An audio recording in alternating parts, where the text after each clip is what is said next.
இத கேட்டா கண்டிப்பா நீங்களே ஆச்சரியப்படுவீங்க.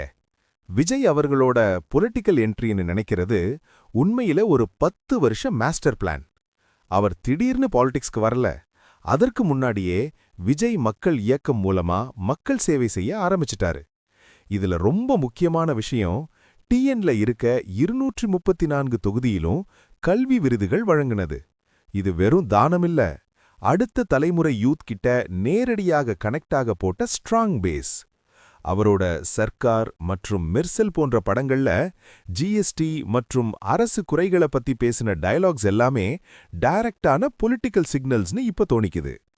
கடைசியா தமிழக வெற்றிக் கழகம் கட்சியை ஆரம்பிச்சு தன்னோட உயிர் மூச்சான சினிமாவை தியாகம் செய்ய முடிவெடுத்திருக்காரு.